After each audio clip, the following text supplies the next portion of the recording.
नमस्कार मित्रों, जय माता दी। स्वागत है आप सभी का हमारे YouTube चैनल में। तो मिथुन राशि वालों, आपके घर में नींबू मिर्ची छोड़ दिया है इस इंसान ने। 23 जून 2023 से सारे काम छोड़कर आज की वीडियो देखिएगा, क्योंकि समय रहते यह वीडियो नहीं देखी तो वह इंसान अपने इरादों में कामयाब हो जाएगा। लेकिन जो हम सावधानियाँ, लक्षण और निवारण आज की वीडियो में बताएंगे, वो आपने जान लिए तो आपकी ज़िंदगी संवरने में देर नहीं लगेगी और मुसीबत जड़ से ख़त्म हो जाएगी। लेकिन थोड़ा सा समय निकाल कर आपको वीडियो को बिल्कुल अंत तक देखना होगा। सबसे पहले राधे रानी के सच्चे भक्त इस वीडियो को लाइक करके कमेंट बॉक्स में राधे राधे लिखें, आपके सारे बिगड़े काम बनेंगे। देखिए दोस्तों, मई के बचे हुए इन दिनों में आपको थोड़ा सावधान रहना होगा, क्योंकि किसी की काली नज़र आपकी राशि पर पड़ी हुई है, किसी की काली नज़र आपके घर पर पड़ी हुई है। हम अक्सर देखते हैं कि जब हम बहुत ज़्यादा तरक्की करते हैं, मान लीजिए हमने अचानक से बहुत सारे पैसे कमा लिए, या अचानक से हमारा प्रमोशन हो गया, या हमारे बिजनेस में हमें तरक्की मिल गई, तो हम तो बड़े खुश होते हैं। लेकिन वे लोग आग बबूला हो जाते हैं जो हमारी तरक्की को देखकर जलते हैं, क्योंकि लोग हमारी तरक्की तो देख लेते हैं लेकिन हमारे पैरों के छाले नहीं देखते कि यहाँ तक आने के लिए, इस मुकाम तक प्राप्त करने के लिए हमने कितना एड़ी से चोटी का जोल लगाया है, और तब जा कर के हमें ये सफलता मिली है। और वे लोग जो दिन भर इधर उधर की बुराई करते रहते हैं, गप्पेबाजी करते रहते हैं, लोगों से बातों करते रहते हैं और अपने समय को बर्बाद करते रहते हैं, ऐसे लोग जब आपकी सफलता देखते हैं तो इनके अंदर एक जलन भावना उत्पन्न होती है। अब ये आपका कुछ बिगाड़ तो सकते नहीं हैं, क्योंकि मेहनत करना इनके खून में नहीं है, चप्पल घिसाना इनके खून में नहीं है, भाग दौड़ करना इनके खून में नहीं है।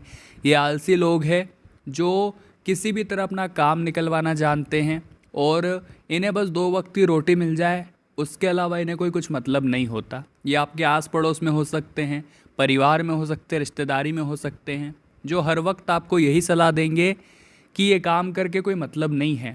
यानी कि हर बार आपको नेगेटिव सलाह देंगे कि इस काम को करके तो तेरा ही नुकसान करवाएगा, इतना पैसा लगा रहा है, कभी चला गया तो बर्बाद हो जाएगा, मतलब पूरी नेगेटिव सलाह देंगे। लेकिन आप चारों तरफ से जब इनके झांसे में नहीं आएंगे तो ये समझ जाएंगे कि अब तो ये कुछ बड़ा करके दिखाएगा। आप जैसे ही कुछ बड़ा करेंगे ये पूरी तरह से आग बबूला हो जाएंगे।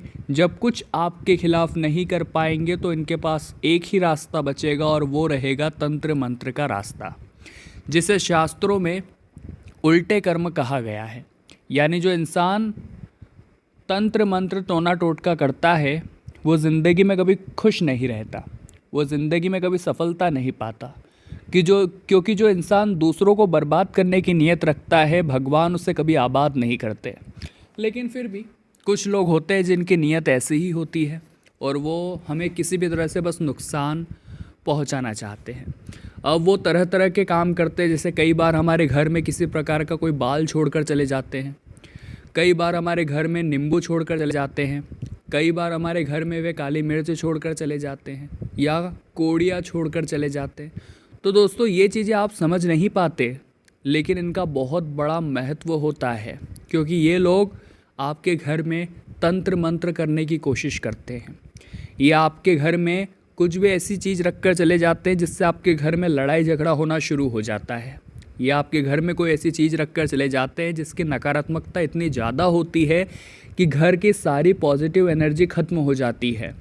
और जिस घर में पॉजिटिव एनर्जी नहीं होती है, सामान्य और सीधी सी बात है, उस घर में नकारात्मक शक्तियाँ अपना घर बना लेती है, और जिस घर में नकारात्मक शक्तियाँ होती है वहाँ पर माता लक्ष्मी का प्रवेश नहीं होता, यानी उस घर की सुख समृद्धि छिन जाती है, वहाँ पैसों का आना पूरी तरह से बाधित हो जाता है, वो इंसान आर्थिक रूप से कमज़ोर होने लगता है, वह तरह तरह की आर्थिक समस्याएं उसके जीवन में आ जाती है। अगला दोस्तों, आपके घर में बहुत ज़्यादा पारिवारिक कलेश होने लगते हैं। आप देखेंगे जो परिवार के सदस्य काफ़ी समय से मिलजुल कर रह रहे थे, वो अचानक से लड़ने लगेंगे। तो ऐसे कुछ संकेत अगर आपको अपने घर परिवार में देखने को मिल रहे हैं कि अचानक से कोई नकारात्मक पक्षी जैसे कि चमगादड़ हो गया या काला कौवा हो गया, ऐसे पक्षी जो कि नकारात्मक है वो अगर आपके घर में आने लग गए हैं, तो वाकई में दोस्तों कुछ ना कुछ गड़बड़ ज़रूर है।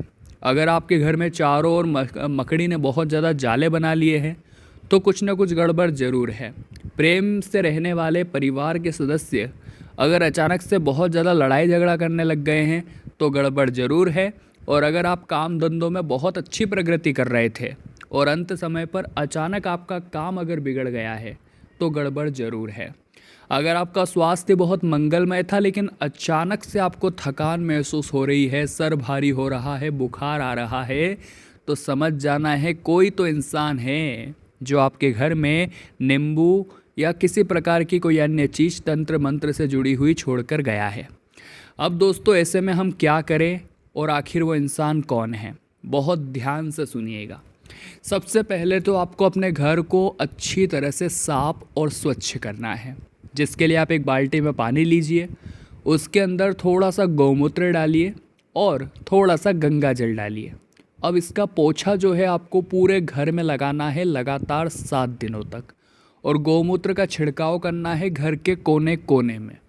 ऐसा करेंगे दोस्तों तो उस बुरी शक्ति का प्रभाव पूरी तरह से ख़त्म हो जाएगा। और जब आप झाड़ू लगा रहे हैं, साफ़ सफाई कर रहे हैं, तो उसके साथ वो चीज़ भी घर के बाहर चली जाएगी जो उस व्यक्ति ने, जो उस इंसान ने आपके घर में छोड़ी थी। तो सबसे बड़ी और सबसे पहली बात, आपने उस व्यक्ति को आपके घर में आने दिया, तभी आपके लिए यह चीज़ दुखदायक हुई। तो कोशिश आपको यही करनी है कि जो लोग आपको हमेशा ताने मारते हैं, जो आपके दुश्मन समान हैं, जो आपसे कटते हैं, आपसे नाराज़ रहते हैं, उन्हें घर में ना आने दें। बाहर के बाहर आप उन्हें निपटा करके अलविदा कह दें। और मान लीजिए बहुत ज़्यादा जिद करके वो आपके घर में आ भी गए हैं, तो आपको दोस्तों उन्हें एक बात साफ बता देनी है कि आप कैसे इंसान हैं। आपको अपनी अच्छाइयाँ रख देनी है। हो सकता है उस इंसान का मन पलट जाए, लेकिन कहते हैं ना, नीम के पेड़ को चाहे दूध से सींच दो, दही से सींच दो, पानी से सींच दो, वो अपनी कड़वाहट नहीं छोड़ता। उसी प्रकार से दुर्जन मनुष्य होते हैं। इन्हें चाहे कितनी भी अच्छाइयाँ बता दो, इनके सामने कितना भी गिड़गिड़ा लो, इनके सामने कितने भी अच्छे होने का दिखावा कर लो, या ये कितना भी अच्छा होने का दिखावा कर ले, ये अपनी दुर्जन जो पन है वो उसे नहीं छोड़ते। तो इन पर ज़्यादा भरोसा नहीं करना। आपके घर में कोई भी आ रहा है उस पर पैनी निगाहें बनाए रखनी है, ख़ास तौर पर मई के इस महीने में। अब दोस्तों बचने का क्या उपाय है? आप बोलेंगे कि चलो जो हुआ सो हुआ, लेकिन लक्षण तो दिख रहे हैं। बचने का ये उपाय है कि सबसे पहले हम आपको बता चुके हैं गौमूत्र का पोछा और छिड़काव, गंगाजल का पोछा और छिड़काव। दूसरा उपाय है हनुमान जी की भक्ति, क्योंकि जिस भी इंसान के जीवन में भूत प्रेत पिशाच साए या फिर इस तरह के तंत्र मंत्र टोने टोटके की दिक्कत होती है, उस घर की रक्षा स्वयं हनुमान जी महाराज करते हैं। उस घर का बाल भी बाका नहीं हो पाता, ये बात आप लिख कर रख लीजिए। उस घर में कोई कलेश नहीं बन पाता, ये बात आप लिख कर रख लीजिए। और अगर कोई इंसान उस व्यक्ति पर किसी प्रकार का टोना टोटका करने की कोशिश करता है तो वो उसके ऊपर ही फलीभूत हो जाता है। इसीलिए आपको सबसे पहले हनुमान जी का एक उपाय करना होगा। दोस्तों अपने ऊपर से 21 बार नारियल उतार लीजिए। एक नारियल लाकर अपने ऊपर से उसे 21 बार उतार लीजिए और वो नारियल हनुमान जी के समक्ष रख दीजिए। और वहाँ पर आप बैठिए, तब तक हनुमान चालीसा का पाठ आप कर लीजिए। उसके बाद वो नारियल पुनः वहाँ से उठाइए और बहते हुए जल में प्रवाहित कर दीजिए। वो नारियल अपने साथ आपके ऊपर मौजूद समस्त बुरे प्रभाव को लेकर चला जाएगा। ये उपाय बड़ा चमत्कारिक है, करके आप ज़रूर देखिएगा। एक और उपाय आप कर सकते हैं और ये उपाय भी बड़ा शानदार है। माता रानी की पूजा आपको करनी है, लेकिन थोड़ा सा सावधानी के साथ। आपको 2-4 कपूर की टिकिया लेनी है और उसके ऊपर लौंग रखनी है 2-3। अब जला करके माता रानी की आरती इससे उतार लीजिए और इसका जो धुआं है अपने घर के कोने कोने में फैलाइए। मतलब घर का कोई भी कोना, कोई भी हिस्सा बचना नहीं चाहिए जहाँ ये धुआं मौजूद ना हो। इससे क्या होगा, घर में जो नकारात्मकता थी, नेगेटिव एनर्जी थी, वो समाप्त हो जाएगी। और जब घर में नेगेटिविटी नहीं होगी तो सीधी सी बात है, उस घर में सकारात्मकता अपने आप निवास करने लगेगी। बस कोशिश आपको यही करनी है कि आप अपनी सफलता का ढिंढोरा ना पीटे। आप अपनी मुनाफे के बारे में लोगों को चीख चीख कर ना बताएं, क्योंकि कहीं ना कहीं गलती आपकी भी होती है। आप बहुत ज़्यादा दिखावे की ज़िंदगी बिल्कुल भी ना जिए और कोशिश यही करनी है कि सुमड़ी में गुमड़ी बनकर काम करें, यानी किसी को कोई पता न चले और आप अपनी ज़िंदगी खुशी से जीते रहें। तो मिथुन राशि वालों, हम दिल से यही आशा करते हैं कि आपने वीडियो से बहुत कुछ सीखा होगा। वीडियो अगर आपको पसंद आई है तो लाइक आप ज़रूर करें, कमेंट बॉक्स में जय माता दी लिखें और चैनल को भी सब्सक्राइब करें। बहुत बहुत धन्यवाद।